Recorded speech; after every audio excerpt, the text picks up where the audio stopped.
A partir de las cenizas de la Primera Gran Guerra, Adolf Hitler intentó organizar un siniestro nuevo orden mundial, que sería dirigido por una hipotética raza de superhombres arios. Para lograrlo se sirvió de un reinado de terror como jamás el mundo había conocido. Son muchos los que opinan que los nazis reanudaron la práctica del ocultismo que había permanecido latente en Europa durante miles de años. En la actualidad existen documentos que prueban que sus creencias estaban basadas en una degeneración de antiguas tradiciones paganas, una deformación de las batallas míticas entre las fuerzas del bien y del mal, y un viaje terrorífico a un mundo regido por místicos, locos y asesinos.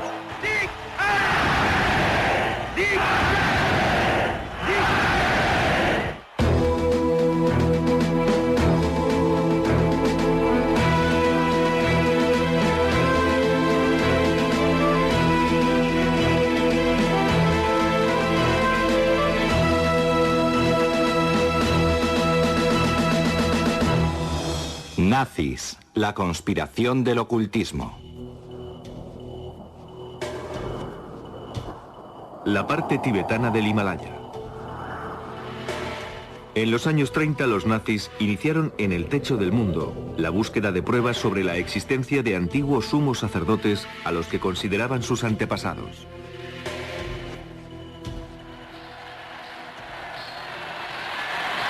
La creencia nazi en estos antepasados tenía como fundamento el establecimiento de las bases de una nueva religión en Alemania, una religión con Adolf Hitler como sumo sacerdote. Como inspiradora de la nociva cruzada de Hitler, existía la creencia de que la pureza de la sangre aria estaba siendo contaminada por las denominadas razas inferiores, y que una vez libre de elementos extraños, una nueva raza de superhombres arios gobernarían el mundo. Esta era la interpretación nazi de antiguos mitos, en un culto al creador que se remonta a miles de años en el pasado.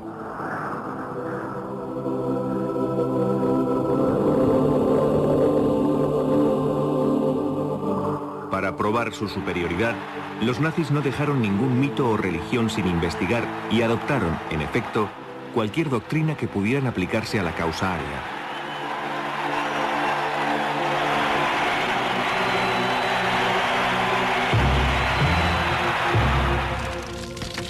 Como fundamento de esta nueva doctrina, Hitler necesitaba eliminar a las otras religiones rivales. Para conseguir el control absoluto, Hitler, además de utilizar el poder del mito, se sirvió del ritual cristiano. Su círculo de amistades, muy vinculado al ocultismo, le ayudaría a alcanzar sus metas. Entre ellos se encontraba el ayudante del Führer, Rudolf Hess, cuya correspondencia revelaba una gran devoción a la astrología y a la interpretación de las estrellas. Alfred Rosenberg, el canciller nazi de filosofía y educación que escribió el libro que explicaba los principios de la religión nazi. Joseph Goebbels, ministro de propaganda de Hitler, cuyos diarios dejan constancia del uso que hacía de los pronósticos astrológicos para planificar la guerra contra los aliados. Y Heinrich Himmler, jefe de las SS y responsable de los campos de exterminio, cuyos documentos personales revelan que fue el maestro del ocultismo del Tercer Reich y en el fondo el artífice de la nueva religión nazi.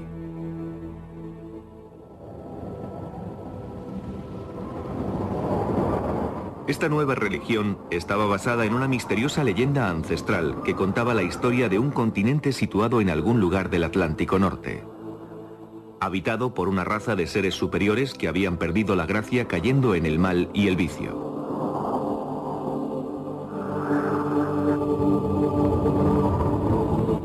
Una gran inundación borró a estos seres de la faz de la tierra.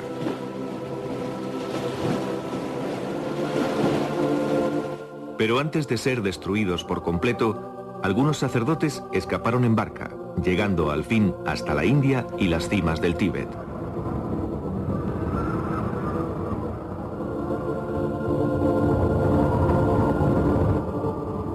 Los místicos tenían la creencia de que estos sacerdotes que lograron huir eran el origen de la raza aria elegida por Dios de la que descendían todos los pueblos de Asia y Europa.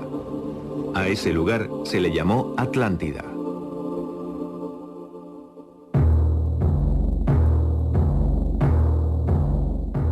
Algunos místicos germanos sostuvieron que la leyenda de la Atlántida era una historia auténtica y probaron que los arios fueron el pueblo elegido, descendiente de los seres superiores de la Atlántida, que habían perdido sus poderes al mezclarse con simples mortales. La semilla de la doctrina nazi se basa en estas teorías.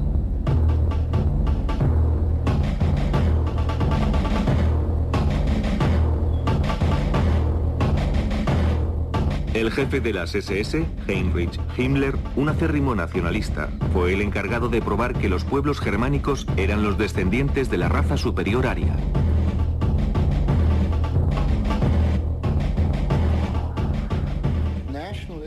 Todos los nacionalistas, en particular aquellos que creían en la superioridad de la raza aria, apoyaban la idea de una isla desaparecida de la Tierra sin dejar rastro.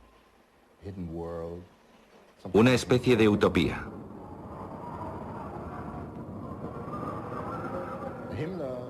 Hitler centró la búsqueda de esa raza superior en el Tíbet, la raza superior de la Atlántida, como a Hitler le gustaba llamarla, cuyos descendientes podrían aún seguir viviendo en las montañas del Tíbet. Himmler creía en la autenticidad de la misteriosa leyenda de la Atlántida, que los míticos seres superiores de aquella isla al final habían conseguido llegar desde el Tíbet al norte de Europa y que sus descendientes eran los nórdicos o razas arias. Alemania.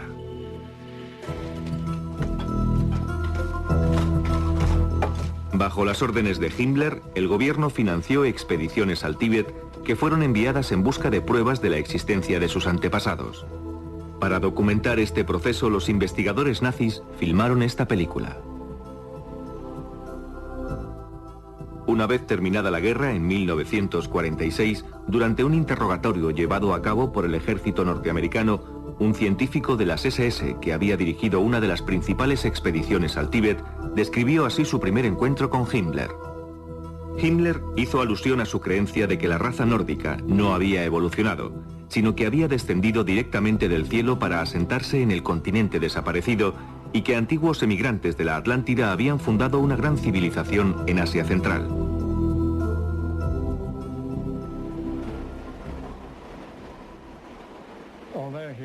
A pesar de ser muy racional en sus decisiones, Himmler también era un romántico idealista que creía con firmeza en los mitos. De lo contrario, nunca habría desperdiciado dinero, tiempo y energía enviando una expedición al Tíbet.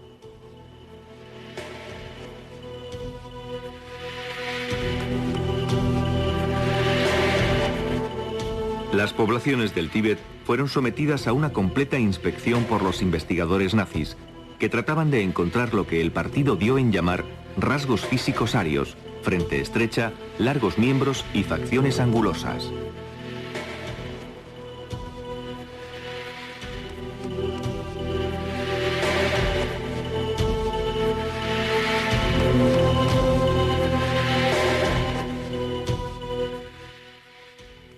Por supuesto que esto fue en aumento hasta el estallido de la guerra. En esa época se dedicaron a realizar experimentos bastante inocentes con seres vivos. Me refiero a medir el cráneo de las personas, por ejemplo.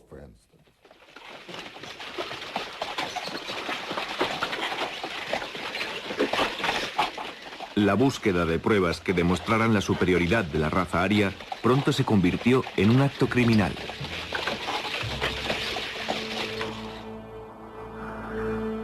Los nazis comenzaron a sacrificar personas para experimentar con sus cuerpos.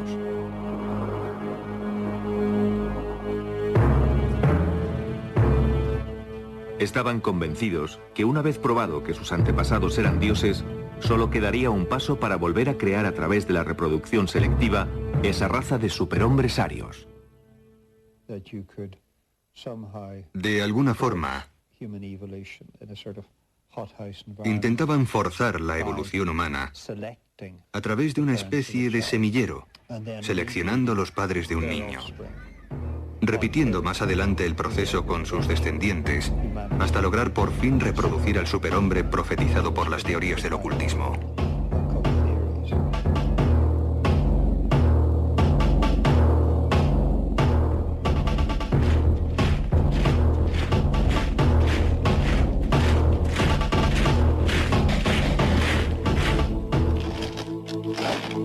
Hitler proclamó: cada 700 años la humanidad avanza un paso más. Su principal objetivo es el advenimiento de los hijos de Dios. Todas las fuerzas creadoras se unirían para formar una nueva especie que sería infinitamente superior al hombre moderno. Lo único que debían hacer los arios para recuperar sus poderes mágicos era volver a purificarse, logrando de esta forma restablecer su identidad original de hombres dioses.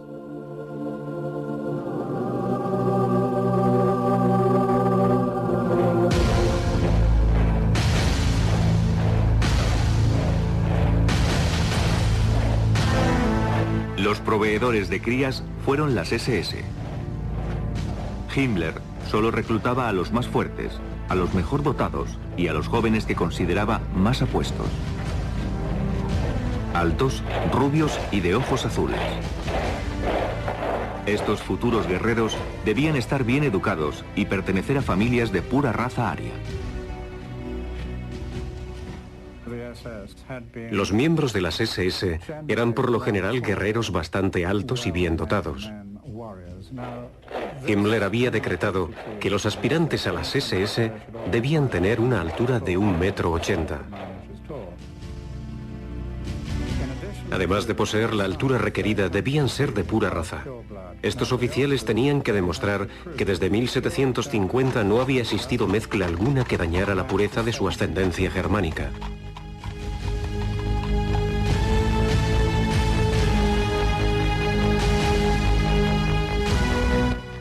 Los 3 millones de militantes que en su día tuvieron las SS de Himmler fueron animados a engendrar tantos hijos como les fuera posible, sin tener en cuenta su estado matrimonial.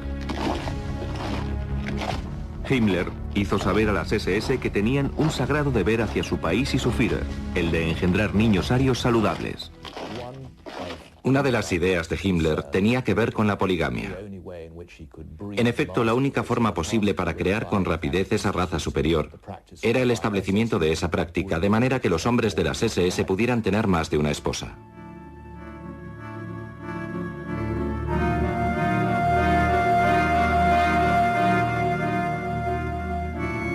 En 1935, Himmler creó el programa de las SS Lebensborn, que significa fuente de vida. Este programa fue diseñado para facilitar el nacimiento, albergue y crianza de tantos niños de pura raza aria como fuera posible. El programa de Himmler fue documentado con imágenes reales que mostraban a los recién nacidos del programa de Lebensborn.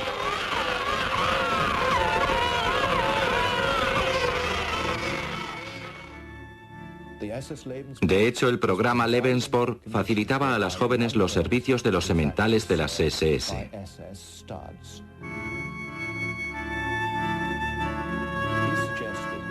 Himmler aconsejaba no renunciar a los placeres de la maternidad a las jóvenes arias alemanas que no eran capaces de encontrar novio o marido.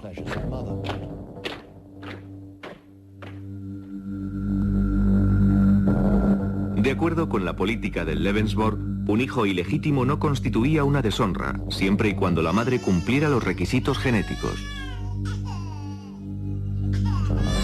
Se creía que la única función de las mujeres consistía en engendrar niños, cuyos descendientes, según el partido nazi, se convertirían en dioses. Se calcula que 11.000 niños Lebensborn nacieron entre 1935 y 1945.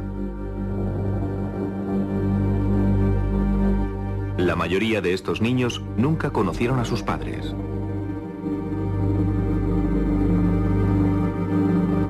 El semanario de las SS afirmaba: solo cuando el número de cunas sobrepase constantemente al número de ataúdes, podremos mirar con alegría hacia el futuro. Los niños nacidos bajo el programa Lebensborn se convertían de inmediato en propiedad del Estado. Algunos fueron criados en hogares Lebensborn, mientras que otros fueron adoptados y criados por familias pertenecientes a las SS. Durante la guerra, los niños con rasgos arios fueron raptados en los países invadidos, siendo enviados a los hogares Lebensborn en Alemania. Los documentos nazis indican que solo en Polonia 200.000 niños raptados fueron a parar a los hogares Lebensborn, donde recibieron un profundo entrenamiento en todo lo referente a la cultura y mitología nazi.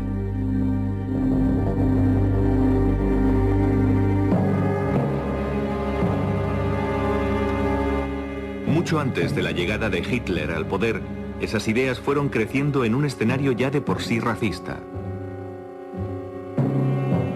A principios del siglo XX existían muchas organizaciones en Alemania y Austria que combinaban la ideología racista con la práctica del ocultismo.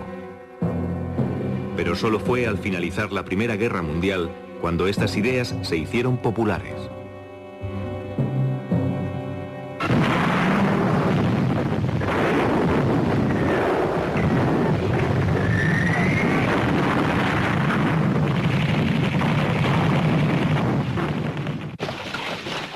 Al final de la Gran Guerra, el una vez poderoso imperio alemán había sido desarmado y se encontraba a merced de las naciones vencedoras. En las antes prósperas ciudades, los veteranos mutilados vagaban por las calles como fantasmas de otra época. Alguien que haya crecido en Berlín durante los años 20 recuerda un paisaje urbano repleto de mutilados de la Gran Guerra, carentes por supuesto de pensión o pertenencias, que sin piernas o brazos mendigaban por las calles. Era la gran miseria que reinaba en las ciudades.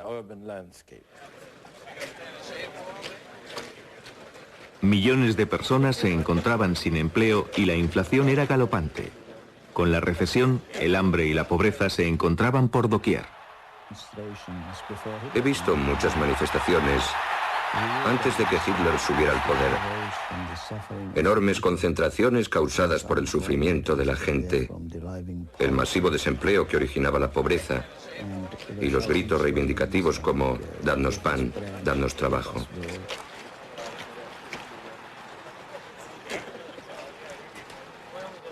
La gente buscaba un chivo expiatorio. El miedo y la desconfianza hacia los extranjeros iban en aumento. Ambos extremos del espectro político competían por conseguir la lealtad del pueblo alemán. Después de servir con honores en la Primera Guerra Mundial, Hitler fue destinado a Múnich. Allí su trabajo en el ejército consistía en infiltrarse en las organizaciones de izquierdas. Una misión cambió el curso de su vida. Se infiltró en la organización de un influyente club político llamado Partido Obrero Alemán. Pero lejos de ser la organización comunista que su nombre daba a entender, el partido resultó pertenecer a la extrema derecha.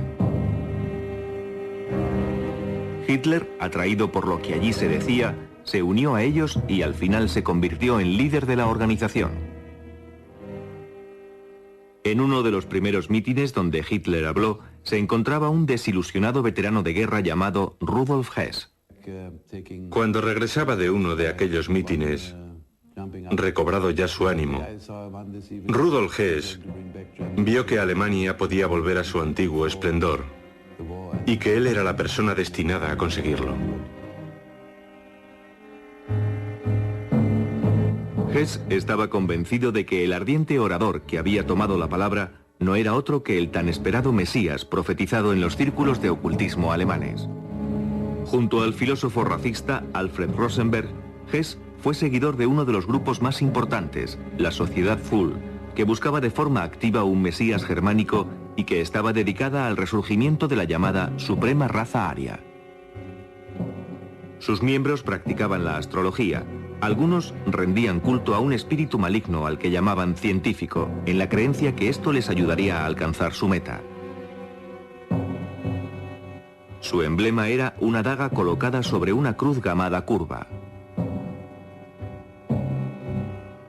Entre sus miembros se encontraban algunos de los hombres más ricos y poderosos de Múnich. La Sociedad Zoll financiaba al Partido Obrero Alemán de Hitler. En 1920 el partido de Hitler cambió oficialmente su nombre por el de Partido Nacional Socialista Alemán del Trabajo, el NSDAP, o como pronto sería conocido, el Partido Nazi.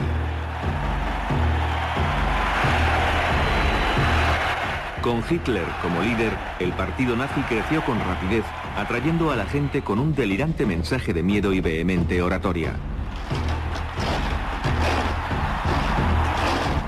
Él representaba al carismático y poderoso líder que todos esperaban desde la guerra. Como muchos alemanes y austríacos de la época, Hitler vivió en un entorno que por sí mismo ya era hostil al judaísmo. No era difícil encontrar esas ideas en publicaciones populares tales como Ostara, una revista de ocultismo declaradamente racista escrita por un renegado, además de monje retirado y místico llamado Lanz von Liebenfels. La revista Ostara sería un buen ejemplo para entender cómo Hitler pudo haber adquirido su racismo y antisemitismo, ya que incluso acudió a la editorial Lancet para obtener los números atrasados. De gran popularidad en la época, la publicación predicaba que los nórdicos, o razas arias, tenían mucho que temer de la gente cuya piel era más oscura que la suya, y señalaban a los judíos como los más peligrosos. Ostara afirmaba que los judíos estaban impidiendo a los arios ocupar su legítimo lugar como soberanos del mundo. Una lucha eterna que se remonta a tiempos bíblicos. Los titulares rezaban: ¿es usted rubio? Entonces está en peligro. Por lo tanto debería leer Ostara, una publicación para rubios y un movimiento para los derechos del hombre. La publicación daba una idea de lo que llegaría a ser el mundo nazi. Hablaba de la selección racial, del programa Lebensborn e incluso de los campos de exterminio. A partir de estas ideas, Hitler desarrolló teorías sobre la raza que fueron más tarde influenciadas por el miembro de la Sociedad Zoll, Alfred Rosenberg, el filósofo racista y ocultista, que más tarde llegaría a convertirse en la mano derecha del Führer en materia espiritual.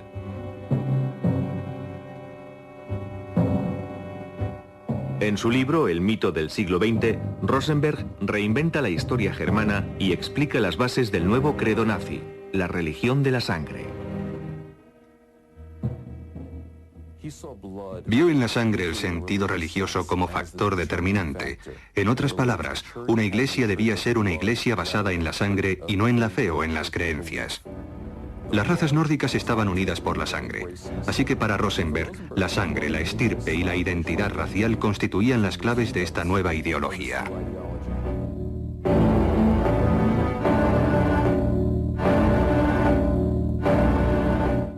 Rosenberg predicaba que la sangre era portadora del alma de la raza. Si echamos una mirada atrás a la tradición esotérica occidental, encontraríamos que la sangre ha sido siempre considerada un importante vehículo del espíritu. Es una sagrada sustancia que contiene no solo la vida física, sino también el alma de la persona.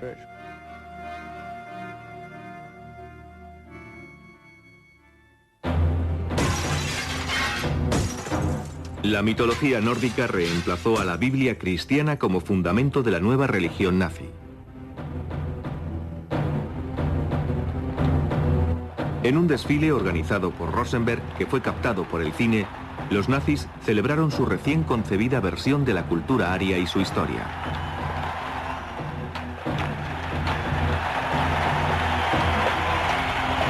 Rosenberg escribió: «Hoy nace una nueva religión, el mito de la raza. La creencia de que la esencia divina debe ser defendida a través de la sangre». Hitler llevó aún más lejos la idea de Rosenberg cuando escribió: «Las antiguas creencias volverán a resurgir para ser respetadas de nuevo. El total conocimiento de la naturaleza secreta del bien y del mal eliminará el barniz del cristianismo y traerá una religión propia de nuestra raza».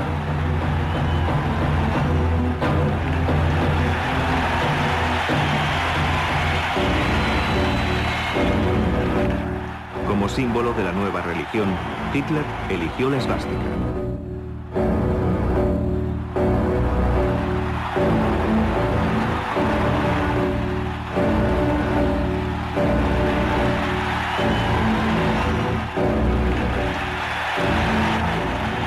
A través de la historia podemos encontrar la esvástica bajo diferentes culturas a lo ancho y largo de todo el mundo.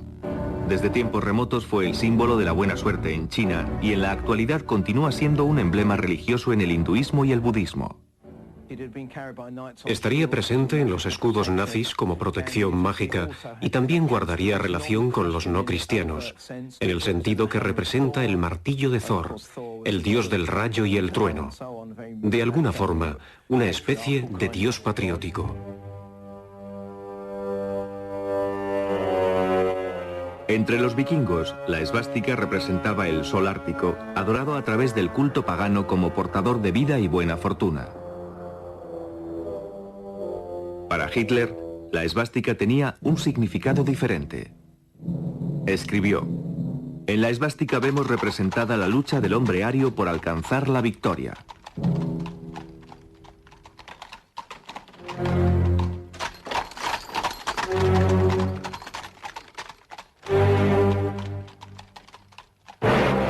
En las óperas de Richard Wagner, Hitler vio una y otra vez la victoria.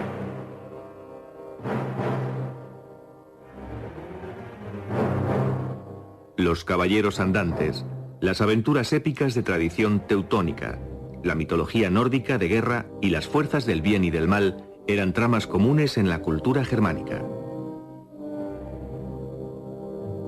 Wagner escribía para estas historias la voz más triunfante.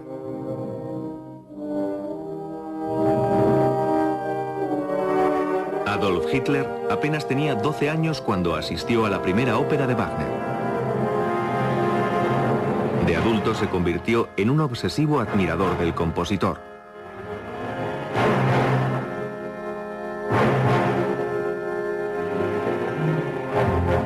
Richard Wagner fue la persona más admirada por Adolf Hitler a lo largo de toda su vida.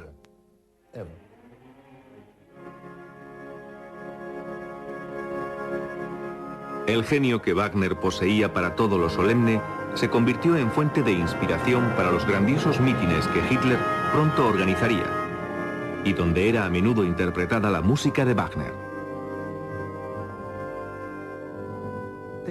La música actuaba como si fuera una droga, eliminando por completo el intelecto, la capacidad de crítica.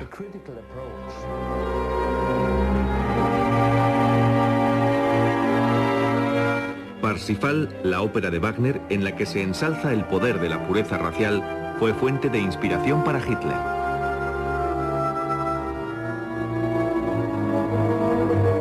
Se trata de una antigua historia épica que relata la búsqueda del Santo Grial.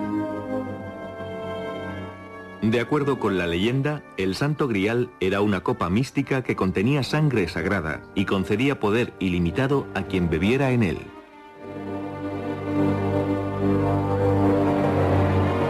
Se creía que el Santo Grial solo podía ser hallado por el más puro de los caballeros. En Parsifal, Wagner aportó a la leyenda su propia ideología. Parsifal proclamaba por un lado, y esto es muy importante, proclamaba la compasión, pero solo para los arios, para los elegidos.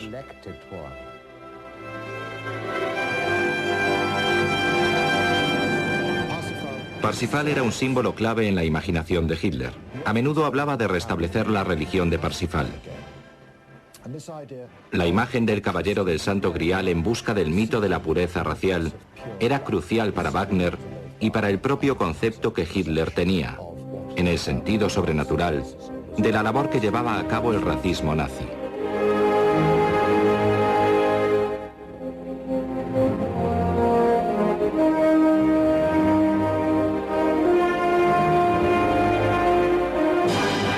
En 1938, Hitler encargó su propio retrato ataviado de caballero.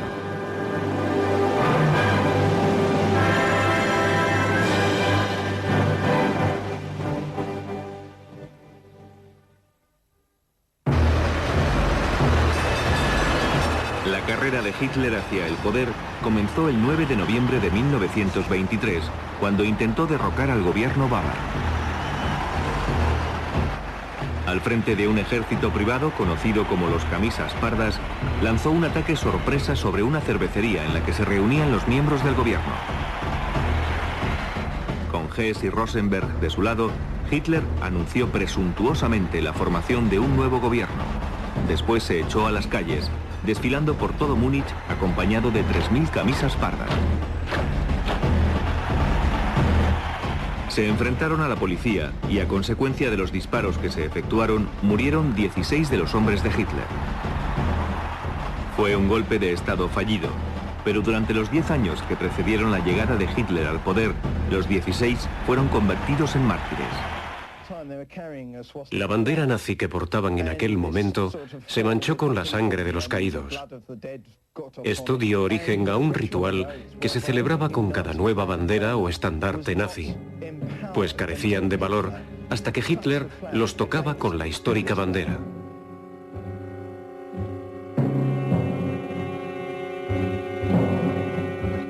La sangre nazi alcanzaba el simbólico poder sagrado, santificada de modo ritual en una ceremonia denominada la consagración de la bandera teñida en sangre.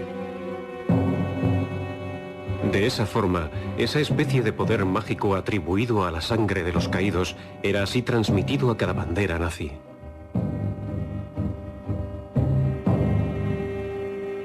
La histórica bandera era el crucifijo de la religión de Hitler y venía a simbolizar el nuevo rey. En 1933, Hitler consiguió convertirse en el Führer, el líder. Unser Führer, der Reichskanzler Adolf Hitler, hat das Wort.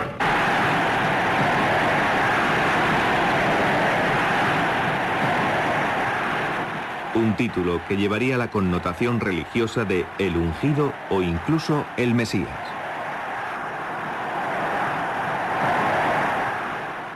Había llegado el momento para Adolf Hitler.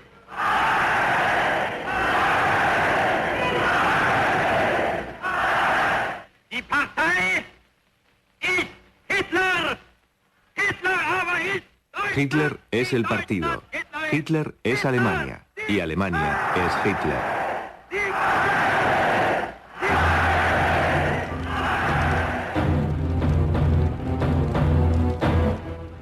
Con la llegada de Hitler al poder, la doctrina de la sangre se convirtió en la religión indiscutida del partido nazi, incluidos días sagrados y mártires.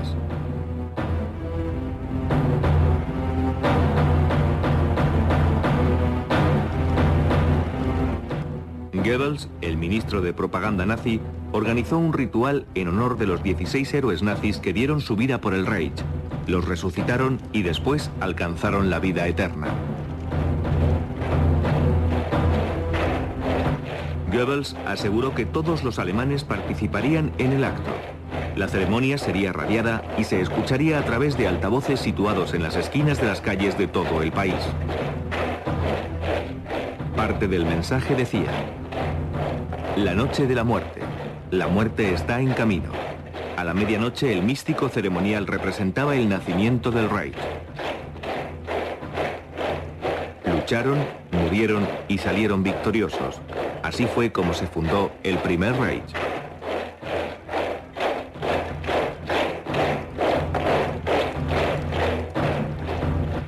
Según Hitler, la sangre de los mártires era el agua bendita del Tercer Reich.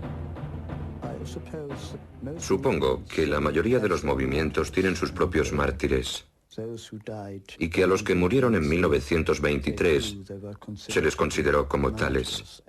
Fueron un ejemplo de cómo deberíamos mantenernos firmes en la defensa de nuestras creencias. Así que la connotación religiosa es incierta.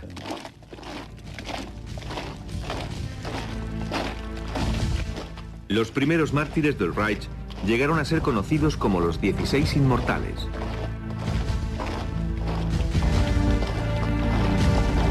En Múnich, la ceremonia comenzó con unos cuantos desfiles por las mismas calles en las que habían caído los inmortales.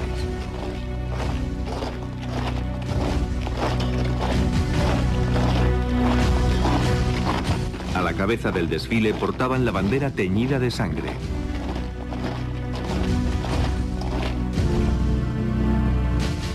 A lo largo del recorrido colgaban enormes banderas rojas en las que lucía el símbolo ritual del sacrificio para los paganos.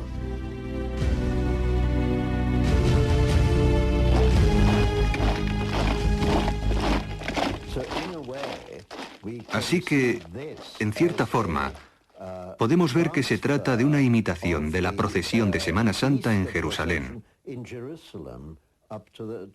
que sube hasta la iglesia a través del Vía Crucis.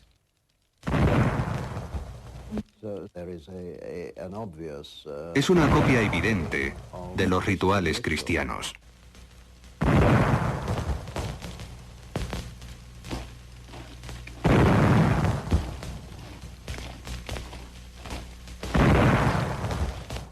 Los cuerpos de los 16 héroes fueron sepultados en un edificio conocido como el Feldenhall o el Templo del Honor.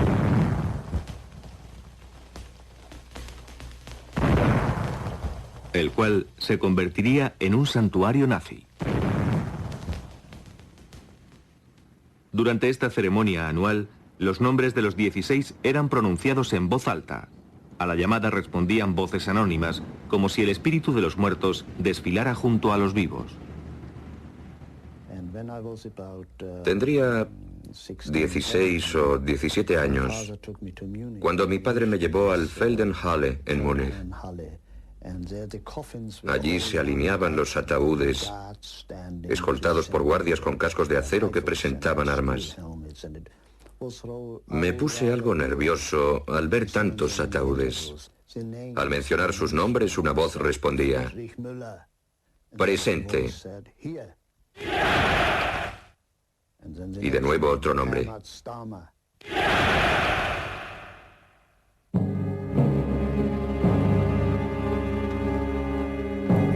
Antes de la ceremonia religiosa.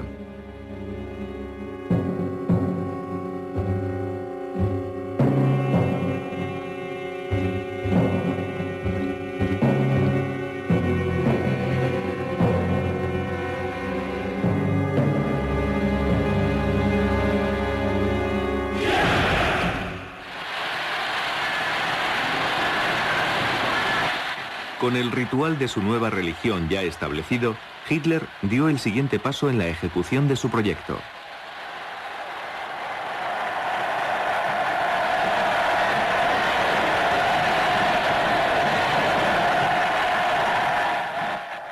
Hitler escribió: «La fuerza sin ninguna base espiritual está condenada al fracaso».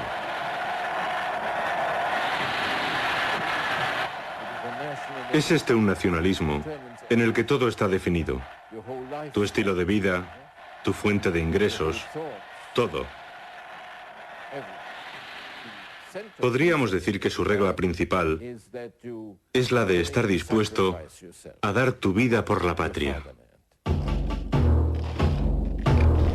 La enseñanza del credo nazi con Hitler como Dios comenzaba en la infancia y continuaba hasta la edad adulta.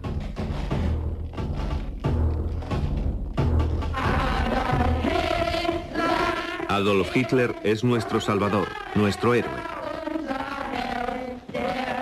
Es el ser más noble de toda la tierra. Por Hitler vivimos. Por Hitler daremos la vida. Hitler es nuestro Señor.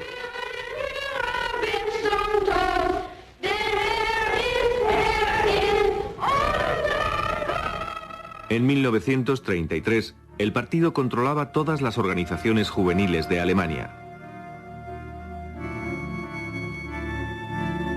Para las chicas, la organización obligatoria fue la Asociación de Damas de Honor Alemanas, donde se las enseñaba a renunciar a sí mismas, casándose jóvenes, admitiendo que sus cuerpos pertenecían a la nación.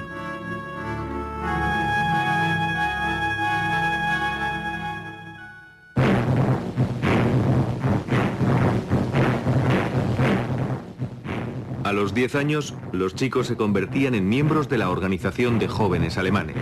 A los 14 se integraban en las juventudes hitlerianas y a los 18 ingresaban en el partido nazi.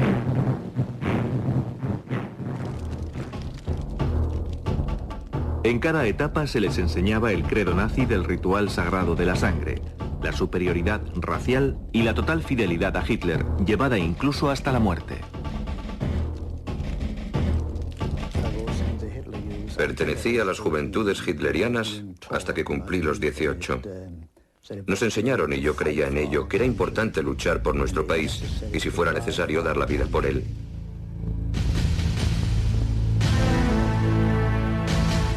Esta película muestra una de las formas que utilizaban los nazis para inculcar este ideal. Un héroe de guerra visita un campo de las juventudes hitlerianas.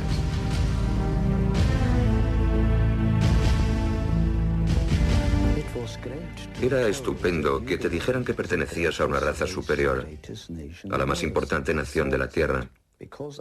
Yo creía que por ser alemán, que la sangre germana que corría por mis venas me hacía superior a los demás. Hitler declaró: "Quiero ver de nuevo en los ojos de los jóvenes el brillo salvaje del orgullo".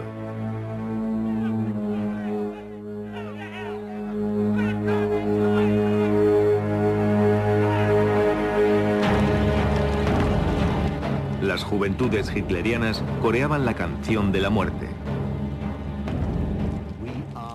Se nos entrenó para hacer frente a los avatares de la guerra. Nuestro derecho era morir como héroes.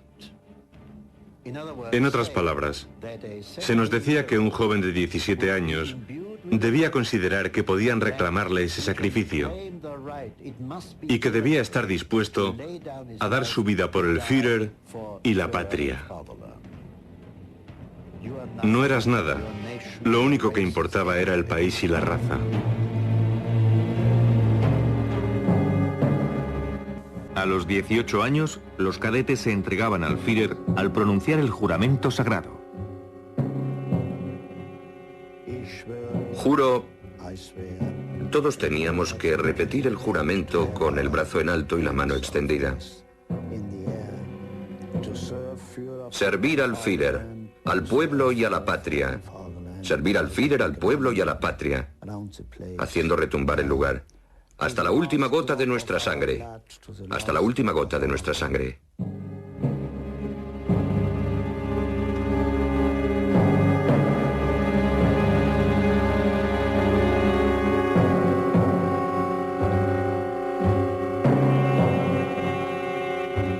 Como tema central de toda enseñanza nazi estaba la autobiografía de Hitler, Mein Kampf, Mi lucha. En ella define la filosofía de su proyecto para 100 años de régimen nazi. Mein Kampf se convirtió en la Biblia nazi. Creía que era el libro más importante que jamás se había escrito. La Biblia no era nada comparado con él. Aún hoy soy capaz de citar sus palabras, y eso que lo leí hace más de 60 años. Junto con Mein Kampf, los principios de la religión de la sangre comenzaron a establecer las bases de la política nazi. Se promulgaron leyes de esterilización obligatoria. Incluso los arios eran investigados para detectar enfermedades hereditarias. Las dolencias, que iban desde la tuberculosis y la epilepsia hasta el alcoholismo y la depresión, eran motivo de esterilización automática. Más de 400.000 alemanes sufrieron esa suerte. Hitler pensó que impedir que las personas con retraso mental propagaran sus defectos a través de la reproducción era una exigencia lógica, y su eliminación sistemática representaba un acto de humanidad.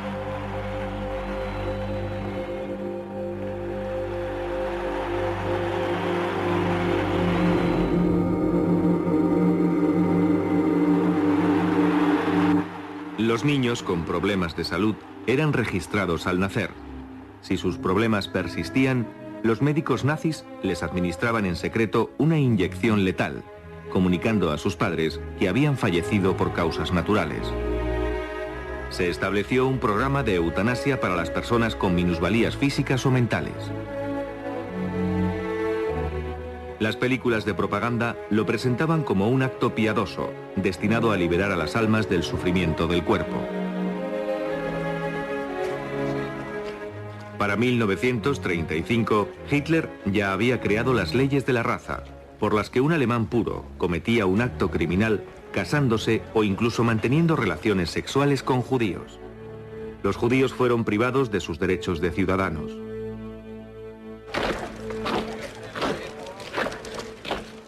Pero lo peor estaba por llegar.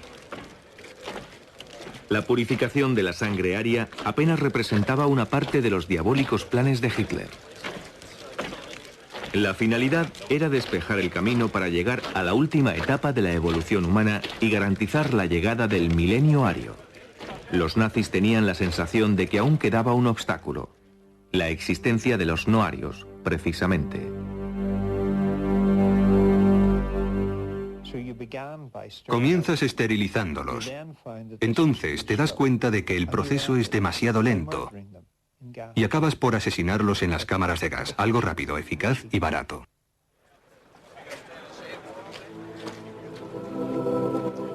Hitler escribió: debemos tomar la más importante y difícil decisión, una bárbara medida para los desafortunados que han sido atacados por la enfermedad, pero una bendición para el futuro de sus compatriotas. Conseguir en este siglo eliminar el dolor puede y debe librarnos de milenios de sufrimiento.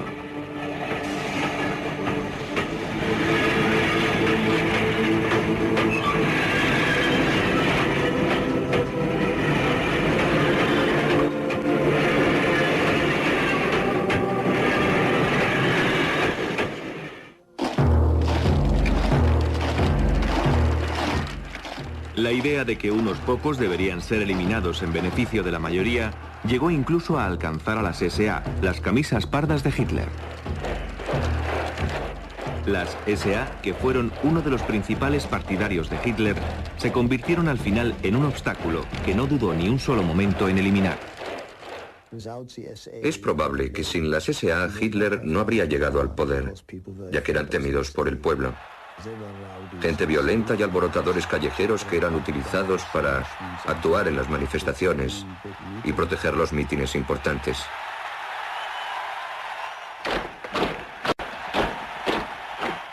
La clase media y el ejército llegaron a temer a los camisas pardas. Las SS eran una organización más aceptable para el ejército. Como ellos, sus miembros pertenecían a la clase alta alemana. La mayoría de los miembros de las SS eran profesionales, doctores, abogados, etc. Mientras que en las SA militaba la clase obrera.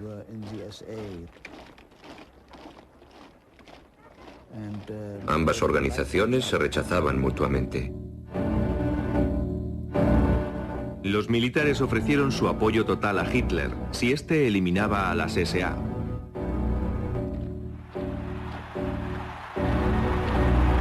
Hitler aceptó, y con la ayuda de Himmler, eliminaron del partido a los camisas pardas en una sola noche.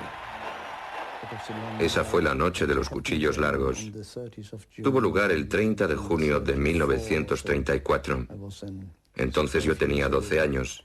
Aún la recuerdo. Las SA celebraban un congreso en un lugar cercano a Múnich. Hasta allí se desplazaron Hitler y sus SS.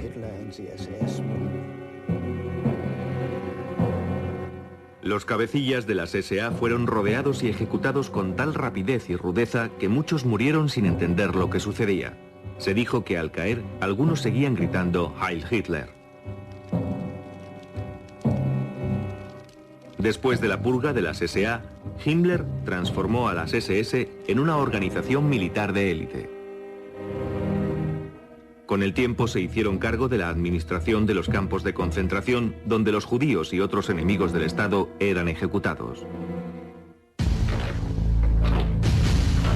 Pero la visión que Himmler tenía de las SS aún no estaba completa. Proyectaba convertir a esa organización en la nueva aristocracia alemana, los nuevos superhombres profetizados por Hitler en la doctrina de la sangre. La idea que Himmler tenía de las SS no era otra que la de crear una nueva reserva de sangre de élite para la sociedad nazi en Alemania. En todo momento se recordaba a las SS, que era un cuerpo de élite, cuya fortaleza y valor militar eran esenciales para su existencia.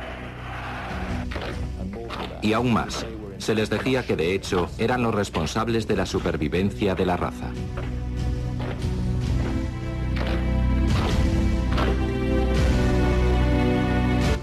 Himmler nació católico, pero en la época en que conoció a Hitler ya era un convencido ocultista.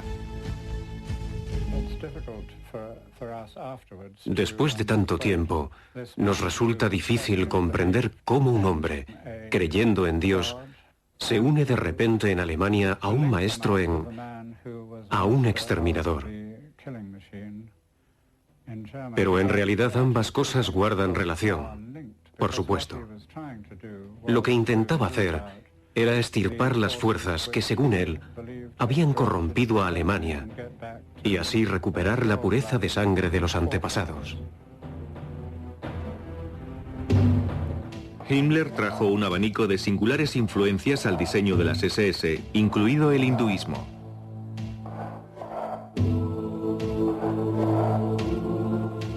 Se dice que durante la guerra viajaba con una copia del Bhagavad Gita, un libro sagrado del hinduismo. En él se relata una gran batalla que tuvo lugar en el campo de la virtud entre las fuerzas del bien y del mal.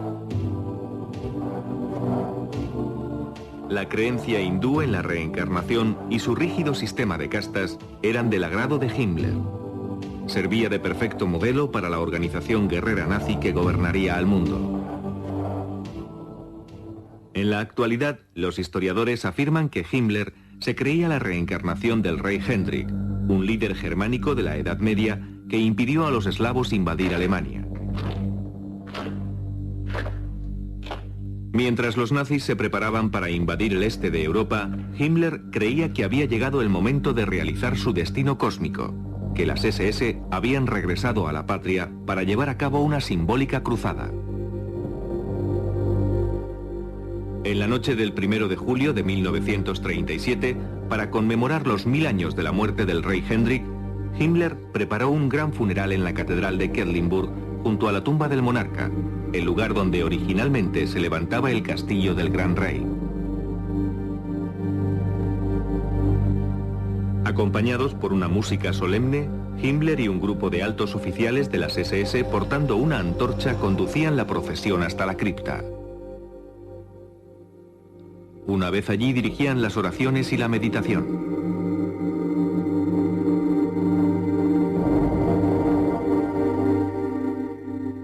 Los restos del monarca fueron colocados en un nuevo sepulcro, mientras Himmler depositaba una corona de hojas, una antigua tradición de origen pagano. Himmler elogiaba al hombre que creía haber sido en el pasado. Mientras sellaba en el sarcófago, juró completar la misión del rey, conquistando las tierras al este de Alemania.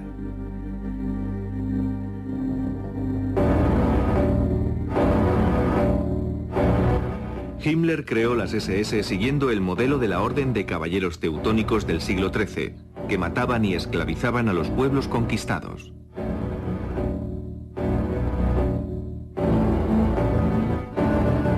El paralelismo con las prácticas de la Alemania nazi era evidente.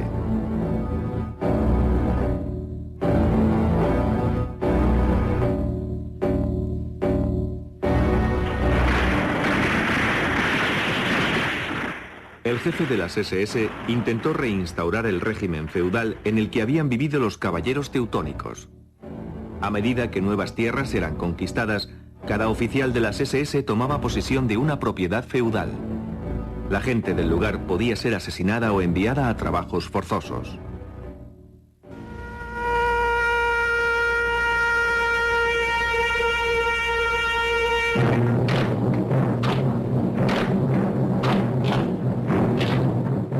Al estilo de los caballeros teutónicos, Himmler transformó una serie de antiguos castillos en centros de entrenamiento de las SS, tanto militares como religiosos.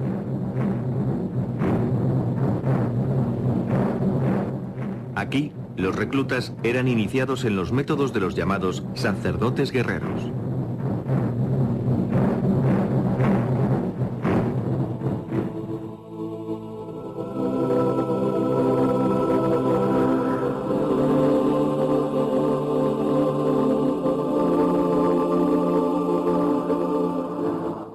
En 1934, Himmler eligió para sí el castillo de Babelsberg, que se convirtió en lugar sagrado para lo más selecto de la élite de las SS.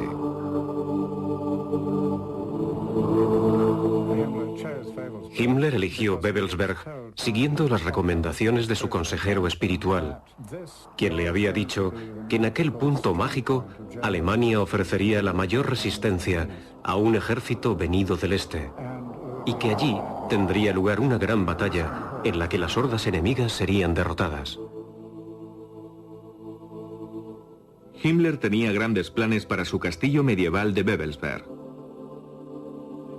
Para ello, necesitaba una enorme cantidad de obreros. Para garantizar un suministro suficiente de esclavos, hizo construir un campo de concentración cerca de allí. Desde 1939 hasta 1945, 4.000 prisioneros trabajaron en el castillo de Himmler. Cerca de un tercio de ellos perdieron la vida mientras trabajaban en él. Al ver los planos, los apuntes y los modelos en miniatura que se fabricaron, uno se admira del extraordinario parecido que guarda el reconstruido castillo de Babelsberg con el Vaticano en Roma. Babelsberg fue construido en forma de triángulo con 3 torres en las esquinas. Sobre este diseño básico, Himmler planeaba construir una gran colonia. El pueblo había sido derruido y saneado.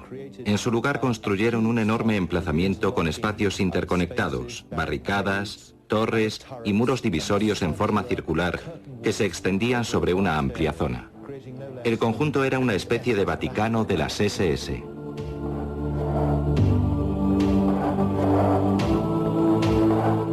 Fue en la Gran Torre Norte donde se concentrarían los planes de Himmler para hacer de Babelsberg un centro mágico de las SS. En la base de la torre, Himmler construyó una cripta. De acuerdo con los historiadores, fue un templo en honor de los líderes caídos de las SS.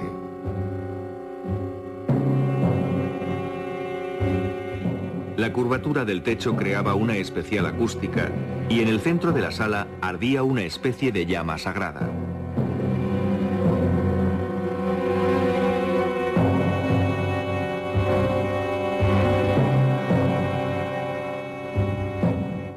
A lo largo del borde de la cripta había 12 pedestales, sobre los cuales habrían descansado las urnas con las cenizas de generales fallecidos. Lo que sucedía es que las SS siempre debían tener 13 líderes.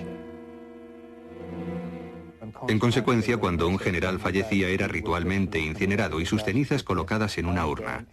Entonces su lugar era ocupado por un nuevo general.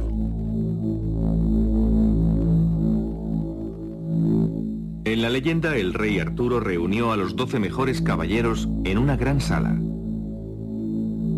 En la versión de Himmler, se creó la sala de los líderes supremos de las SS, situada en una sala sobre la cripta. En ella podía reunirse con los 12 altos oficiales de las SS. Una enorme roseta adornaba el piso. Esa radiante figura estaba hecha con signos del antiguo alfabeto nórdico. Himmler trató de construir una réplica de la capilla del Grial que aparece en la leyenda del rey Arturo. El Santo Grial, un místico cáliz, del que decían que había contenido sangre divina.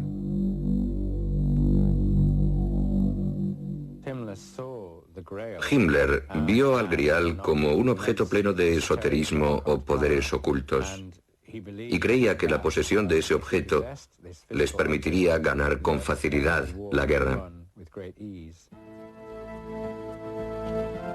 Para Himmler, la sangre divina del Santo Grial no era otra cosa que pura sangre aria y creía que poseía poderes mágicos. Su consejero más cercano sobre el Grial fue el arqueólogo Otto Rahn. Obsesionado a su vez con la leyenda del Grial, Rahn creía que había sido escondido en las cuevas del sur de Francia. Himmler se sintió atraído por los conocimientos de Rand sobre el ocultismo y su larga búsqueda del Grial. Una vez en el círculo íntimo de Himmler en Babelsberg, Rand continuó la búsqueda del Santo Grial, pero ahora como caballero del partido nazi. Himmler financió en persona las expediciones de Rand, algunas de las cuales se centraron en una región próxima a Montsegur en el sur de Francia. En aquel lugar estuvo situada la gran fortaleza de los cátaros, la herética secta acusada de prácticas satánicas que fue expulsada de la Iglesia en el siglo XIII. Allí existía y aún existe una arraigada creencia que decía que los cátaros eran poseedores del secreto del Santo Grial y que justo antes de la caída del Consejo de Montsegur, 3 caballeros de la Orden de los Cátaros escaparon por la muralla, llevando consigo algo de gran valor. Con el tiempo, la leyenda afirmó que fue el Grial, o su secreto, lo que fue escondido en un laberinto de cuevas. Las expediciones de Rand también tuvieron lugar en Alemania. Una carta registrada que Rand envió al cuartel general de las SS parecía indicar que el explorador creía estar próximo a realizar el largo sueño de su vida. Para que mi trabajo tenga éxito, debo inspeccionar en persona el lugar. En primer lugar, debo ir a las ruinas de Wildenberg, el castillo alemán del Santo Grial. En este momento se llevan a cabo las excavaciones. Heil Hitler.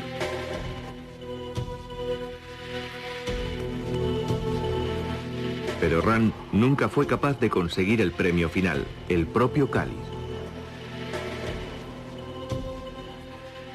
En 1939, Otto Rand renunció misteriosamente a las SS. Muchos creen que Himmler ordenó que mataran a Rand una vez supo que su búsqueda del Santo Grial había fracasado.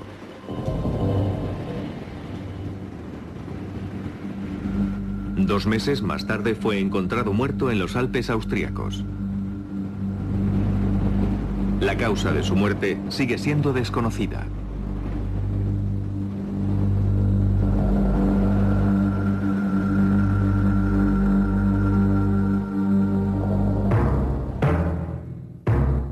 En su continua búsqueda para probar la superioridad de la raza aria, Himmler creó un instituto de investigación llamado Organización de la Herencia Ancestral.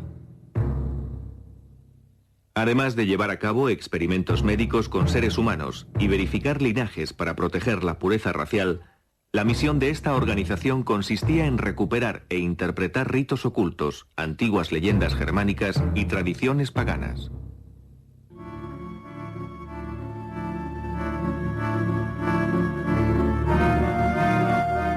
Esta película nazi muestra uno de esos rituales. Unas jóvenes danzan alrededor del símbolo nórdico de la guerra y el orden divino. Para controlar todo el conocimiento sobre las ciencias ocultas, Himmler confiscó las librerías y los artefactos de todas las sociedades de ocultismo que no estaban asociadas con él, incluidas las sociedades secretas, tales como la masonería, que los nazis tachaban de organización secreta creada por los judíos para conspirar contra el pueblo alemán.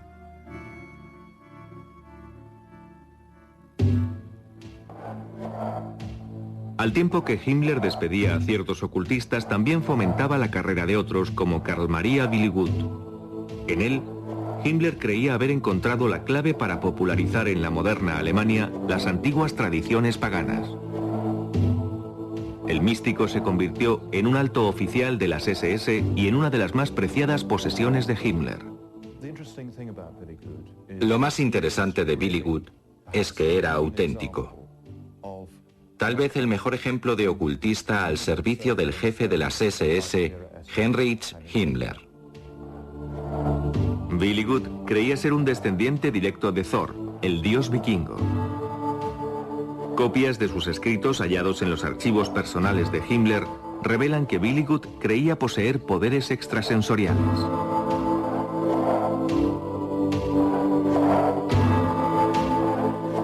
Un documento titulado Los 9 Mandamientos de Dios estaba firmado por Billigud y visado por Himmler.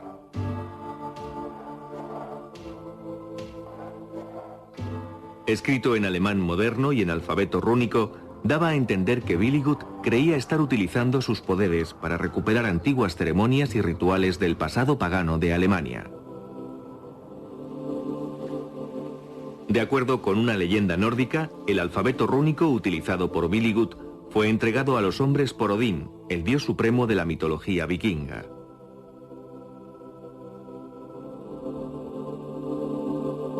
Este alfabeto sagrado fue su regalo a la humanidad.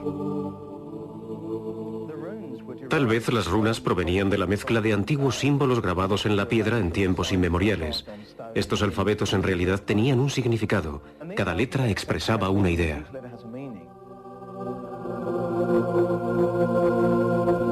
La runa Agal ofrecía al portador protección del enemigo. La runa Odal, especial relación con el clan o la tribu. La runa Tyr, victoria y orden mundial. La runa Sig, el sol o la energía triunfadora. Estos símbolos aparecían en todo el mundo nórdico en objetos tales como lanzas, escudos y sobre los barcos vikingos. Alfabeto de antiguos magos y sacerdotes, las runas eran consideradas herramientas místicas para decir la buena aventura, deshacer encantamientos e invocar a los espíritus mágicos. Interpretar las runas era equivalente a leer el tarot. Se echaban y se leía la particular combinación que las runas habían formado. Esta práctica fue considerada un extraordinario y poderoso método mágico. Como guerreros de élite germanos, a los miembros de las SS se les enseñó a interpretar las runas. Una fotografía que se salvó de la guerra muestra a un oficial de las SS en una pizarra enseñando las runas a una clase de reclutas. Muchas organizaciones del Tercer Reich tenían sus propias runas. Por supuesto también las SS, que utilizaban la doble runa Sig, tal vez la más conocida. Esas misteriosas figuras lucieron en las sombreras y en el casco de los uniformes de las SS. Las juventudes hitlerianas utilizaban una sola runa, Sig. Estos antiguos símbolos místicos estaban presentes por doquier.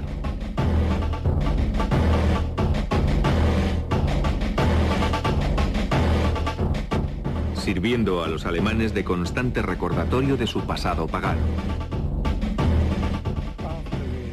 Al recluta de las SS, tras haber superado su entrenamiento, se le tomaba juramento.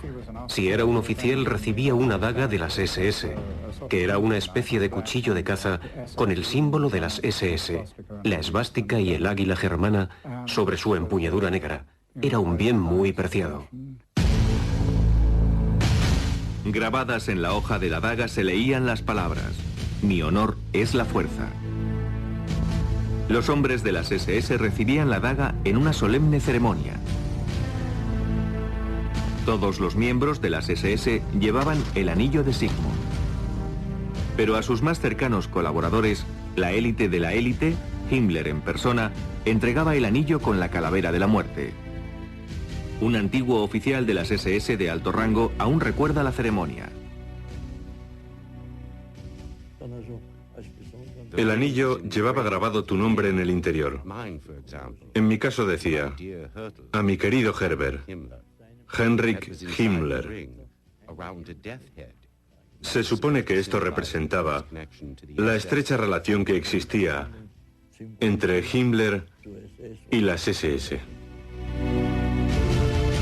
En un discurso que dio a los oficiales de las SS, Himmler decía: "No olvidéis nunca que somos una orden de caballería de la que ninguno se puede retirar, que entramos en ella por derecho de sangre y a la que pertenecemos en cuerpo y alma".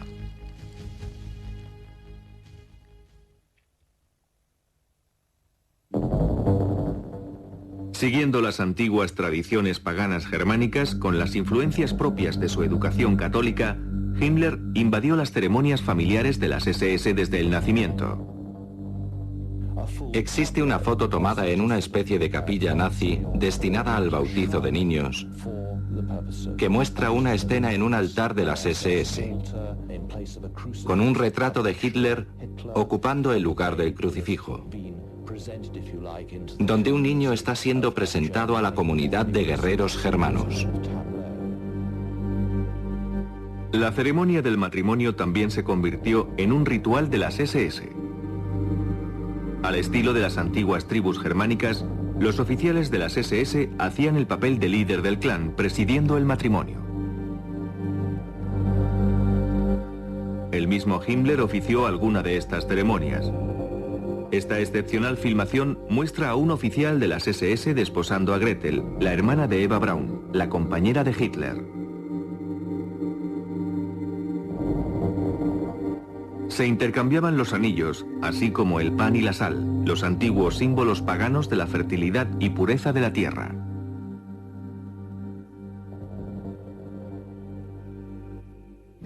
Estas ceremonias rituales tenían lugar para implicar a la comunidad pagana a la que pertenecía cada miembro de las SS y su pareja. El año nazi estaba marcado de fiestas extraídas del antiguo calendario germánico. El Festival de Mayo, que al inicio celebraba la fertilidad, fue transformado en una exaltación al nacionalismo y al poder militar. Hitler dijo: "Y en este día 1 de mayo, por todo el país se celebra la resurrección del pueblo alemán, fruto de su eterna lucha interior".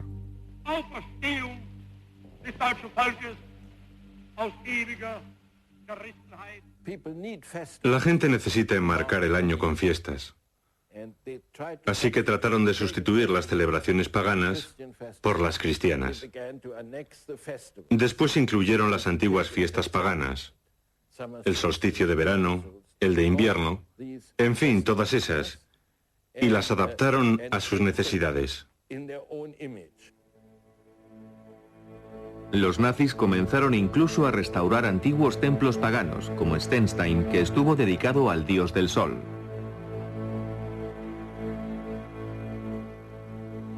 En Stenstein, durante el solsticio de verano, un rayo de luz entraba por la ventana iluminando un punto del altar.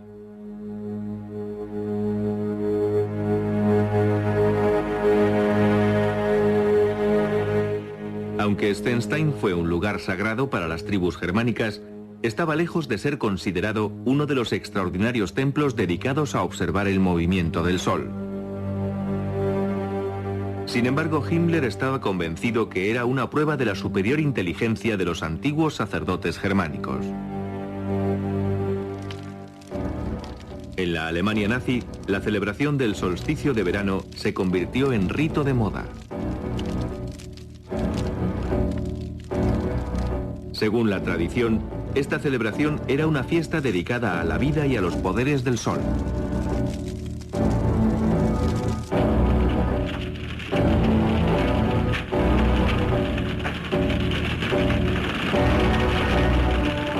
Espectaculares escenificaciones perfectamente orquestadas se acompañaban de discursos que predicaban el sacrificio y el heroísmo.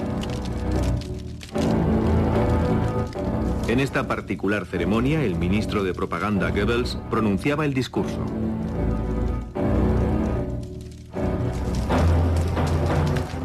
En el tiempo antiguo, la ceremonia de las hogueras simbolizaba el regreso del sol. En la Alemania nazi, significaba un tributo al Führer.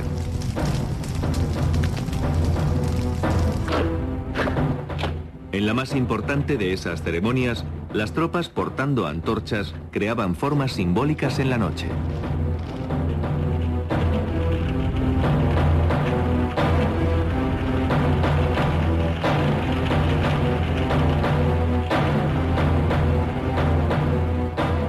Al finalizar el año, durante la larga noche del solsticio de invierno, se honraba a los caídos por Alemania. Himmler manifestó en un discurso: "El solsticio de invierno no solo representa el fin del año, también es la fiesta en la que recordamos a nuestros antepasados, donde el individuo toma conciencia de su insignificancia e intenta estar siempre alerta, permaneciendo unido a la eterna cadena de su linaje con auténtica humildad".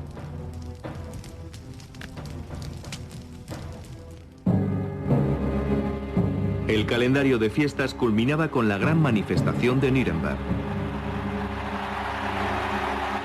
Allí el juramento entre el partido y el pueblo era renovado año tras año.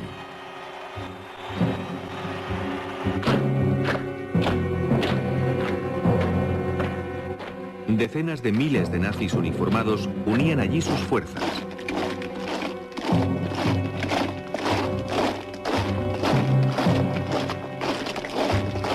Las fiestas duraban una semana y estaban organizadas para atraer a las masas a un espectáculo de poder absoluto. Todas las religiones tienen sus propias ceremonias. Los nazis tenían la suya, el ritual de las masas.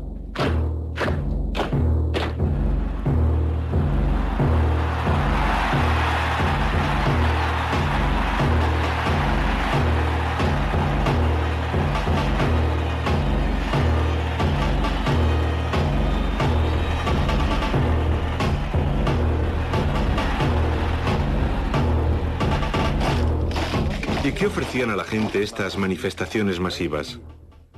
Cuando el comerciante abandonaba su solitaria tienda y se unía a la masa enardecida, entonces se sentía alguien, y eso le hacía feliz.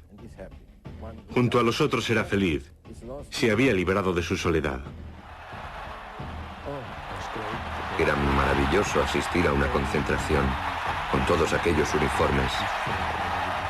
Existía una electrizante atmósfera mucho antes del comienzo. Se escuchaban los cánticos y de repente anunciaron la llegada del Führer. Entonces le vimos caminar hasta el escenario y solo se oían los gritos de Heil, Heil, Heil.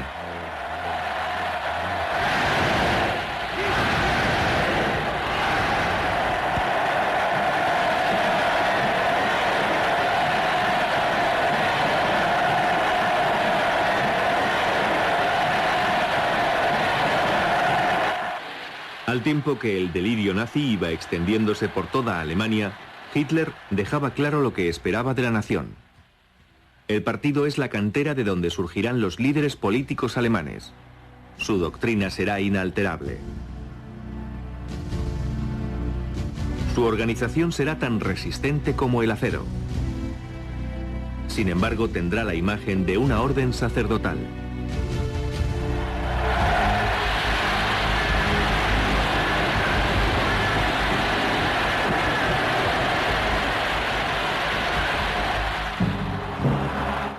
Las manifestaciones masivas nazis estaban orquestadas a la perfección para crear un ambiente emocional irresistible que recordara el fervor religioso.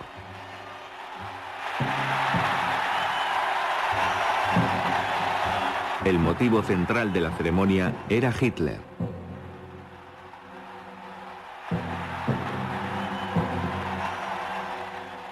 Todo había sido preparado para hacer que Hitler pareciera una divinidad. Un Mesías.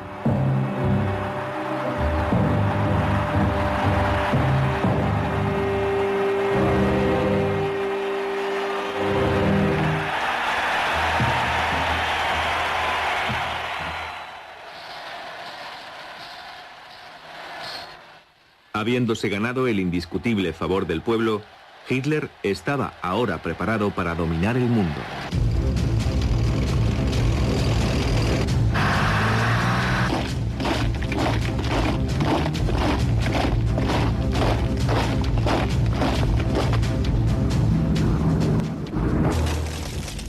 Desde el comienzo de la guerra en 1939, un país tras otro fue cayendo ante los nazis. Sin embargo, las cosas cambiaron al llegar el invierno de 1942 y los nazis comenzaron a sufrir algo que creían imposible: la derrota. A medida que los esfuerzos nazis se hacían más desesperados, recurrieron al uso de las ciencias ocultas en investigaciones y ceremonias e incluso en la toma de decisiones militares. Algunos miembros del comando naval alemán estaban convencidos de que los aliados se servían de las fuerzas místicas para vencer a Alemania.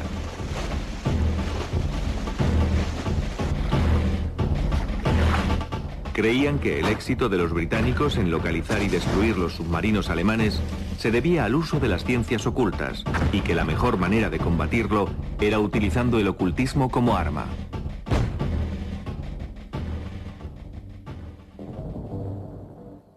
Esto llevó a Himmler a establecer un instituto secreto dedicado a la antigua práctica de adivinación por el péndulo. Sobre mapas del Atlántico Norte, los videntes hacían oscilar un objeto suspendido de una cuerda, intentando localizar la posición de los convoyes aliados.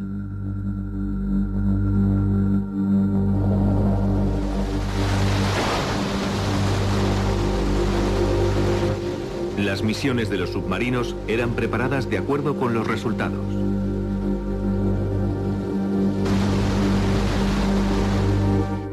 En esta carta escrita por Himmler, fechada el 12 de enero de 1943, refiere que las investigaciones radiestésicas y los entrenamientos habían logrado grandes progresos durante el año. La astrología y la predicción seguían siendo las ciencias ocultas más comúnmente utilizadas por los nazis, aunque fueron enfocadas de dos formas diferentes. Rudolf Hess y Heinrich Himmler creían con firmeza en lo oculto y lo utilizaban para tomar decisiones políticas. Sin embargo, el ministro de propaganda, Joseph Goebbels, solo utilizó las ciencias ocultas con fines propagandísticos para manipular a la gente y minar la moral de los aliados.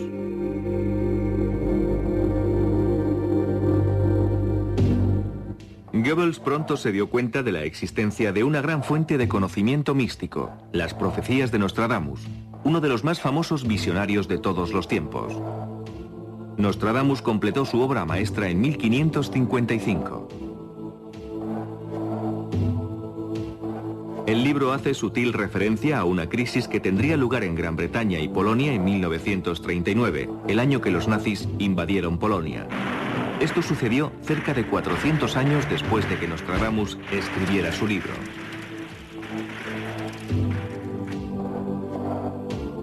Para Goebbels, Nostradamus era una perfecta herramienta de propaganda, cuyo trabajo podría ser interpretado como la predicción de una gran victoria en el futuro de Alemania.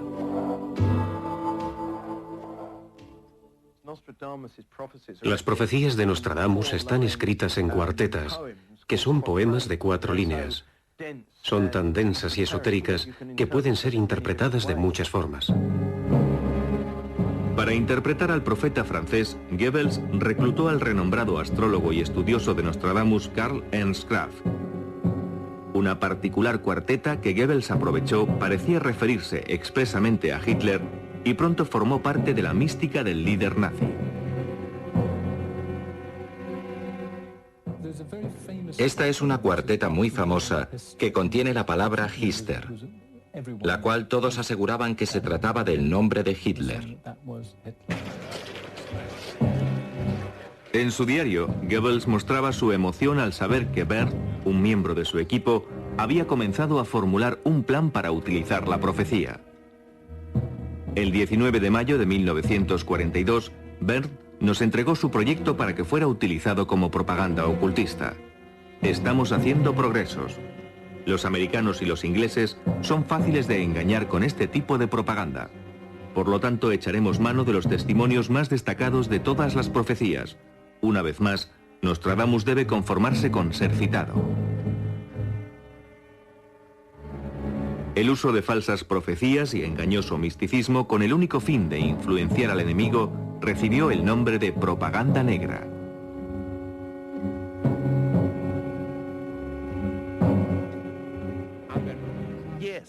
Sí, se imprimieron octavillas con las profecías de Nostradamus y las repartieron por toda Francia. En ellas se decía que si Francia no capitulaba sería destruida.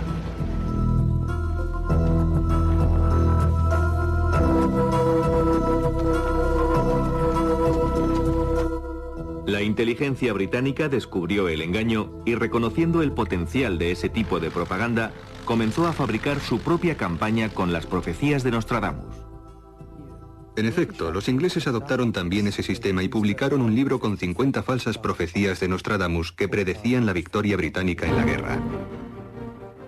Del mismo modo que los nazis habían inundado Francia con falsas profecías de Nostradamus, los aliados introducían de contrabando en Alemania su propia propaganda negra. La campaña de propaganda negra en Inglaterra dio pronto un nuevo giro con la llegada del astrólogo Louis de Vol, un emigrante húngaro de origen judío reclutado por la inteligencia británica. A de Vol se le encargó trabajar junto al maestro en falsificación Elik Hall. La principal habilidad de Elik era la de falsificador, es decir, falsificando documentos, revistas, las cuartetas de Nostradamus. Hall y de Vol decidieron crear una falsa versión de Zenit, la principal revista alemana de astrología.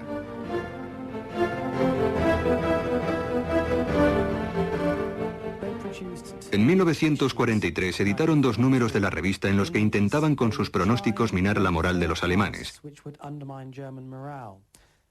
Por ejemplo, decían: tened cuidado con el 30 de junio, el aniversario de la noche de los cuchillos largos. La trama que estaba tras ese pronóstico consistía en implantar en la mente de los alemanes la idea de que las SS podían ahora ser desleales a Hitler.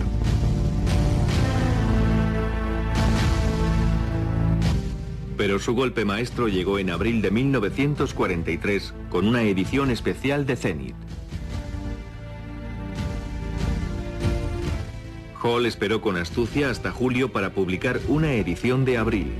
De ese modo, podía predecir sucesos que de antemano sabía que eran ciertos. Lo que Hall y sus colegas hicieron fue averiguar las fechas en que los submarinos alemanes fueron hundidos. Y al publicar la edición de abril, esas fechas parecían ser predicciones. La inteligencia británica creía que si estas predicciones llegaban a manos de los reclutas en los submarinos alemanes, el resultado sería una pérdida de moral e incluso hasta podían llegar a sublevarse. Los británicos falsificaron el Zenit, sin embargo contenía un maldito error. Erróneamente habían titulado la revista Der Zenit, en lugar de Zenit, su verdadero nombre. Astrología y espionaje pronto se verían enfrentados de nuevo en lo que muchos aún siguen considerando el incidente más extraño de la Segunda Guerra Mundial. El momento en que Rudolf Hess, ayudante y consejero del Führer, y uno de sus amigos más íntimos, realizó un asombroso vuelo en solitario a Escocia. La idea de Hess de llevar a cabo ese vuelo comenzó con su creencia de que al pertenecer los británicos a una raza nórdica, simpatizarían con la causa aria y que incluso se les podría persuadir de unirse a los alemanes si Churchill lograba ser derrocado. Uno de los mentores de Hess, Karl Haushofer, reforzó su ideal al contarle un sueño que había tenido.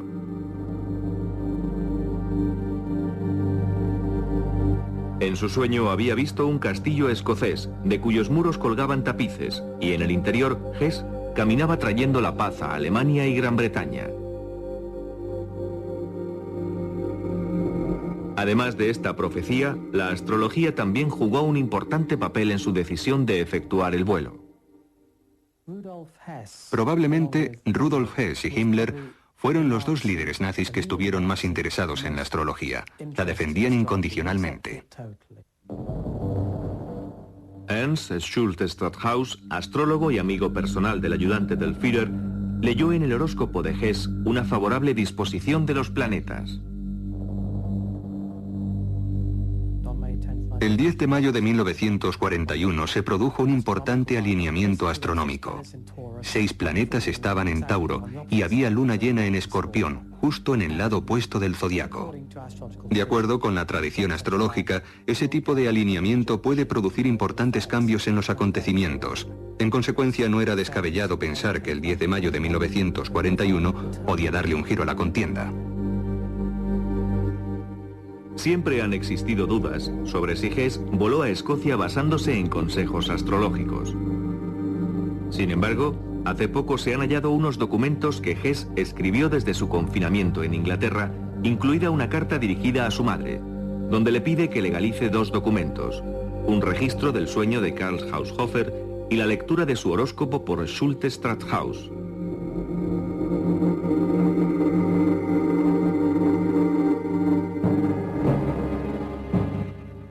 Hay quien cree que antes de partir, Hess mantuvo una reunión con el Führer.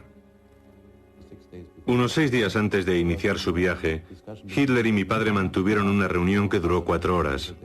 Nadie sabe de lo que hablaron, pero alguien comentó que al salir de la habitación, Hitler llevaba cogido a mi padre por el hombro, mientras mi padre le decía: siempre ha sido un tipo muy testarudo. Esa es una despedida amistosa.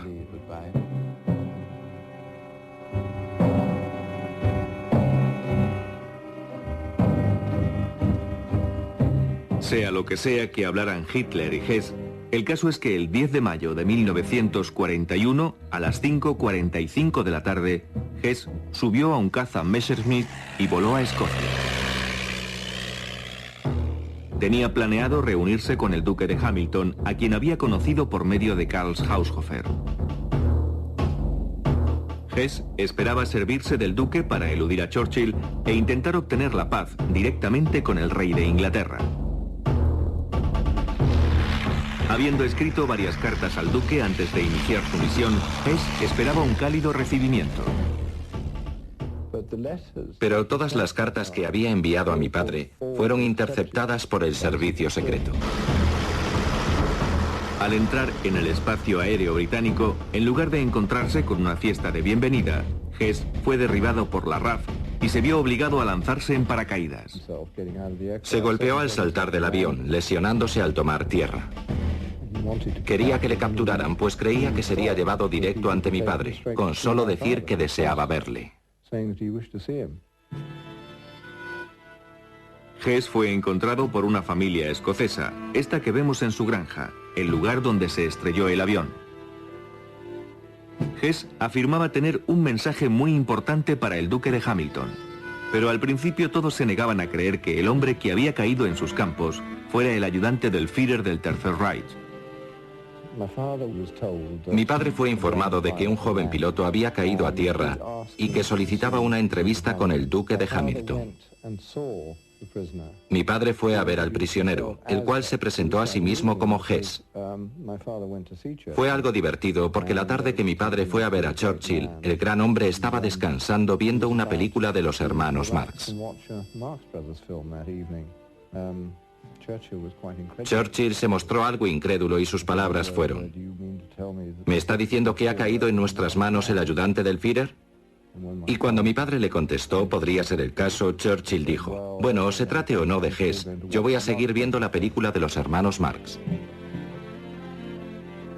La extraña reacción de Churchill al vuelo de Hess sigue sin tener explicación. Gran cantidad de información sobre lo acontecido en mayo de 1941 permanece aún en los archivos de guerra británicos, clasificada como secreta.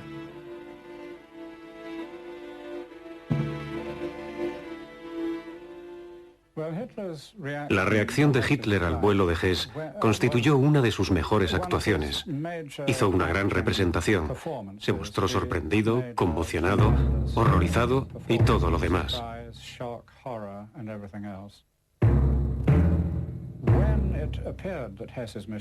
Cuando se supo que la misión de Hess había fracasado, entonces apareció toda la propaganda. Que Hess estaba loco, que había actuado solo, que estaba alterado, que le faltaban un par de tornillos. Hitler culpó de lo sucedido a los astrólogos de Hess. En respuesta, el Ministerio de Propaganda nazi promulgó un edicto llamado Acción Hess, que prohibía la práctica pública de cualquier ciencia de ocultismo, incluyendo la astrología. Esto trajo como resultado un mayor control sobre las actividades de los astrólogos, quienes un mes más tarde fueron al fin fichados en una redada en cumplimiento del edicto Acción Hess. Todos los astrólogos importantes que estaban fichados fueron detenidos e interrogados. Karl Kraft, el hombre que proporcionó a Goebbels una de las más importantes interpretaciones de Nostradamus, así como una impresionante cantidad de aciertos en los pronósticos astrológicos, sufriría como castigo la pena capital, según se supo por un colega suyo. Edward Kalick fue un prisionero político que hizo amistad con Kraft durante su estancia en un campo de concentración. Me dijo, Edward, tú sobrevivirás, pero a mí me matarán porque conozco demasiados secretos. Le trasladaron a Buchenwald y al partir me dijo, allí es donde me matarán. Y allí le dieron muerte. Los astrólogos que fueron detenidos en cumplimiento del edicto Acción Hess fueron tratados de distinta forma dependiendo de su utilidad para el Reich. Aquellos que ya trabajaban para Himmler fueron de inmediato puestos en libertad, permitiéndoles continuar con su trabajo. En esa época, Himmler entró en contacto con uno de los más importantes astrólogos de Alemania, Wilhelm Wulff. Durante su encarcelamiento junto a los demás astrólogos, Wulff solía leer el horóscopo a los guardas. Después lo hizo para el general Schellenberg, que era el jefe del contraespionaje bajo el mando de Himmler.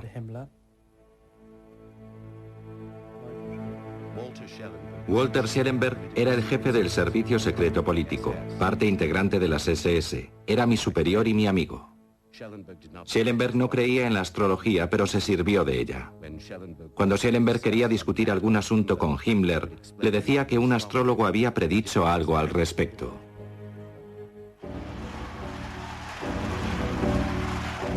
En 1943, Wulff predijo que el 20 de julio de 1944, Hitler sobreviviría a un gran peligro, que caería enfermo en noviembre de 1944 y que moriría misteriosamente antes del 7 de mayo de 1945. En base a esas predicciones, Wulff se convirtió en el astrólogo personal de Himmler y en uno de sus más leales colaboradores. Todas esas predicciones tuvieron lugar.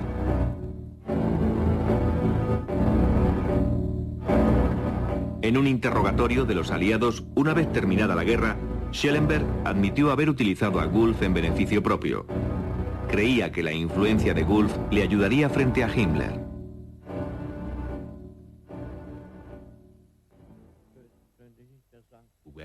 Durante el proceso de Nuremberg, mientras estuve en prisión con Schellenberg, aún hablábamos de ello. Él se sentía muy orgulloso de que Wilhelm Wulff hubiera podido influenciar a Himmler.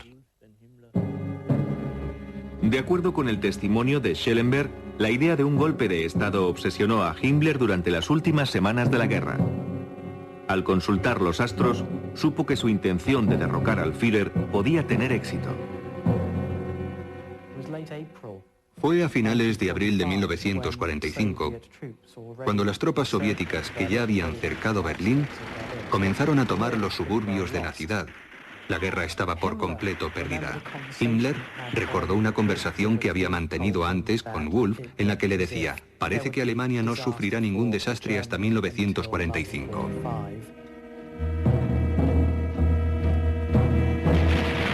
Al leer la carta astrológica de Hitler, Wulff observó que la disposición de los astros indicaban su caída.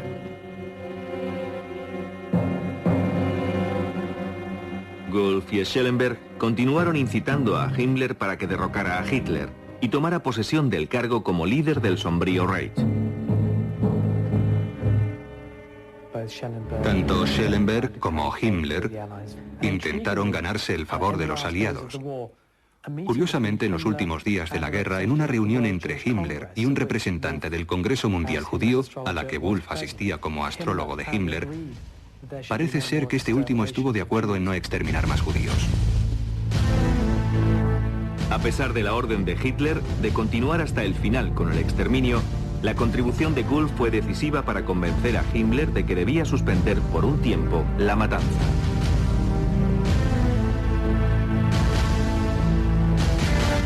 Habiendo tomado esa decisión, parecía que Himmler estaba dispuesto a dar el golpe de Estado. Pero al final, el temor y su lealtad al Führer le impidieron hacerse con el poder.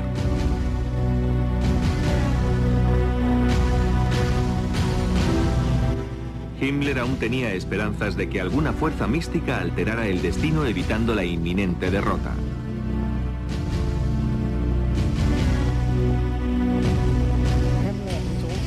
Himmler estaba muy interesado en el paralelismo que existía entre lo sucedido a mediados de los 40 y los anteriores periodos históricos. Himmler recordaba que durante la pasada Gran Guerra alemana contra Rusia, se decía que la fortuna había cambiado al morir la zarina Elizabeth. En abril de 1945 falleció el presidente Roosevelt. Y Himmler lo tomó como una señal de que la historia estaba a punto de repetirse y que Alemania saldría victoriosa de la guerra.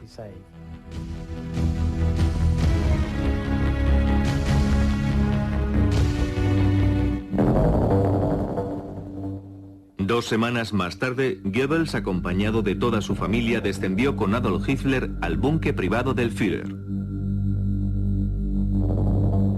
El 30 de abril de 1945, Adolf Hitler y su compañera Eva Braun se suicidaron. Goebbels envenenó a sus 6 hijos y después disparó contra su esposa y contra él mismo. Disfrazado de soldado raso alemán, Heinrich Himmler casi logró escapar. Fue arrestado por los británicos, pero durante un reconocimiento médico mordió una cápsula de cianuro que ocultaba en la boca. A las 11:04 de la noche del 23 de mayo de 1945, el jefe de las SS, que había puesto a las fuerzas sobrenaturales al servicio de la gloria aria, había fallecido. En noviembre de 1945, varios altos cargos nazis fueron llevados a juicio por los aliados en Nuremberg.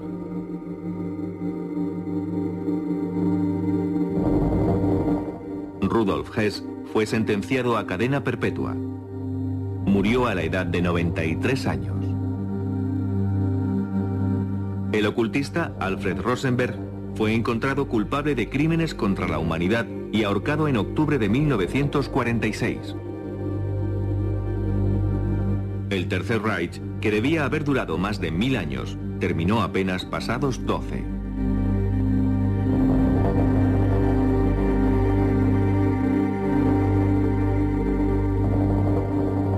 Hubo cerca de 50 millones de muertos.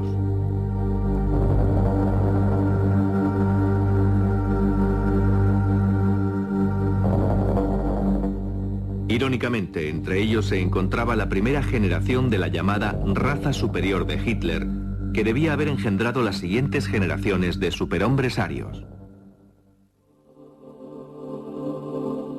A través de la historia, la mitología ha ejercido una gran influencia sobre la mente humana. Todas las culturas han sido místicamente conducidas. Sin embargo, en la Alemania nazi, la vinculación de las metas políticas a una mitología corrupta condujo a una crueldad sin precedentes en la historia.